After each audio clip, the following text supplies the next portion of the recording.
यहाँ विचार करने वाली बात है कि श्री ऋषभदेव जी ने गीता ज्ञान यानी वेदों शास्त्रों में बताई साधना के विपरीत शास्त्र विधि को त्याग कर मनमाना आचरण निराहार तपस्या अपनी इच्छा से किया, जिससे कोई लाभ नहीं हुआ न होना था।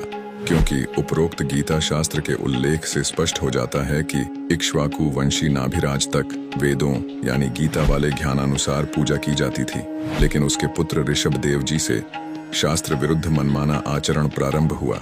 सनातनी पूजा का अंत हुआ, जिससे उनका जीवन नष्ट हो गया था, मोक्ष नहीं हुआ, जिसका प्रमाण श्रीमद् भागवत सुधा सागर यानी सुख सागर पुराण में है कि एक समय ऋषभदेव जी मुख में पत्थर का टुकड़ा लेकर नग्नावस्था में वन में घूम रहे थे। जंगल में आग लग गई, उस दावानल में ऋषभदेव जी जलकर मर गए, जो कि शास्त्र विरुद्ध मनमाने आचरण का ही परिणाम है। और उसी समय से यह शास्त्र विधि त्याग कर मनमाना आचरण सब ऋषिजन करने लगे, क्योंकि राजा नाभिराज तक सत्ययुग लगभग 1 लाख वर्ष व्यतीत हो गया था। गीता का ज्ञान द्वापर के अंत में यानी कलयुग से लगभग 100 वर्ष पहले बोला गया था।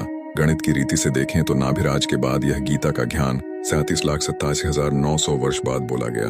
इस दौरान सब ऋषियों ने वेदों के विपरीत साधना की, जिसका प्रमाण तथा परिणाम 18 पुराण है। सनातनी पूजा का पुनः उत्थान। संत रामपाल जी महाराज बताते हैं कि गीता अध्याय 4 श्लोक 34 में गीता ज्ञानदाता ने कहा है कि उस ज्ञान को यानी सूक्ष्म वेद वाले ज्ञान को तू तत्वदर्शी संतों के पास जाकर प्राप्त कर, जिससे स्पष्ट है कि तत्व ज्ञान गीता में नहीं है। यदि होता तो गीता ज्ञान देने वाला यह नहीं कहता कि तत्व ज्ञान को तत्वदर्शी संतों से जान।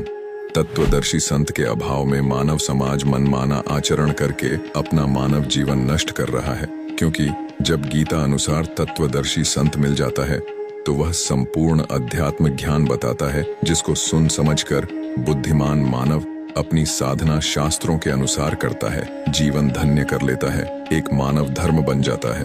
अधिक जानकारी के लिए डाउनलोड करें संत रामपाल जी महाराज ऐप व सब्सक्राइब करें संत रामपाल जी महाराज यूट्यूब चैनल।